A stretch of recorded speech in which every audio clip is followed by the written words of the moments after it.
Hi, my name is Mr. Beast, also known as Solbrick, and welcome to my Lego room where I have my custom Lego town called Soltown. And in today's video we will start building on the Ministry of Truth local office.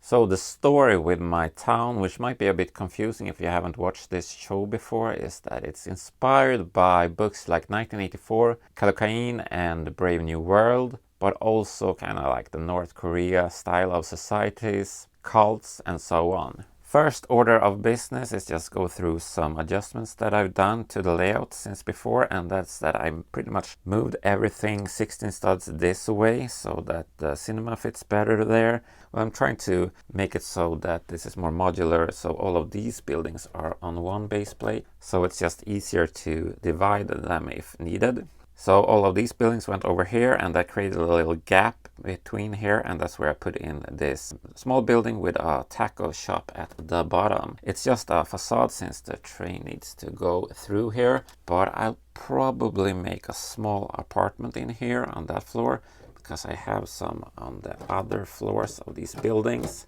I also created this structure for the large octagon tower that's over here. Now I also have this vacant lot over here, and that will be filled in with the Ministry of Truth local office.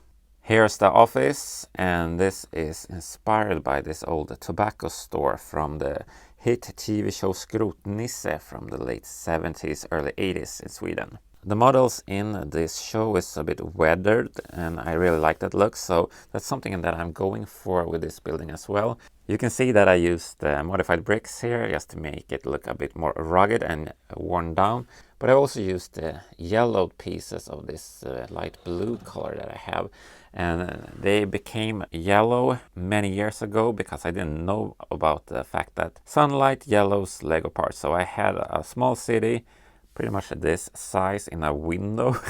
It's totally stupid. So the backside of all those buildings turned yellow like this. But I mean, I'm embracing that fact, and I think it looks kind of cool. Also, this will be placed in a part of town where you won't really see it. On top there are these chimneys, and we have a cute little red bird. On the side there's some sort of advertisement for, I don't know what that's supposed to be. It's from Ninjago, and we have these nice windows, and I will get to why it's green in there, and those small flowers. But the most interesting part is of course the bottom floor where the entrance to the news kiosk is. And you can see that there are some magazines here and some news that you can read on that billboard, and it's open. And here you have that ventilation unit. If we come in here, we can see the kiosk vendor person working in there where you can buy your magazines. Nice sticker behind there. There's some TV screens with some nice entertainment to keep the people at bay. And also you have that news segment there about that the cake is a lie. And you can have your very important victory coffee down here as well. You can also play on the lottery down here, so that's good. Moving up a floor, we come to the office of the Ministry of Truth, and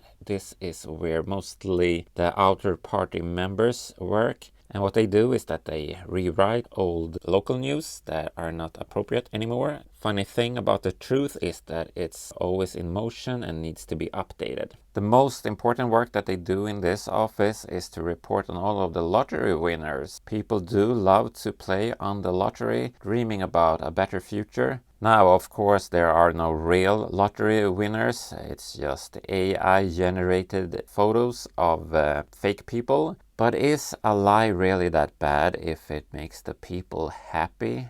And the desks you might recognize from the office set from Lego. I'm using those because I think they look good. And you have a cute little kitty cat. Grumpy Cat says subscribe. And the red flag for the socialist state. Soltown is not really called Soltown, it's called the Democratic People's Republic of Soltown. And up here is the TV news room. So they have the green screen there, and you can watch the weather over there. And this is all automated on this jig here. We can move the camera around, pretty cool. And that's attached on these pieces here. Citizens, some of you might have heard about a cake, but the cake is a lie.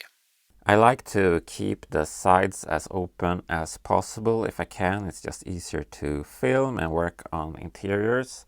So this will be facing a building, and this backside will also be facing building, so you won't see it. But of course, these two facades will be visible. And like magic, it's placed in that spot over there. Looks pretty nice. I will work a bit more on the alley here, creating a backdrop.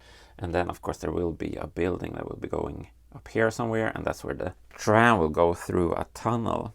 All in all, I'm quite happy with the result. I think it looks good. Kind of reminds me of the original Scrutinised TV show, although I'm taking some creative liberties with the design to make it my own and also make it work for Lego.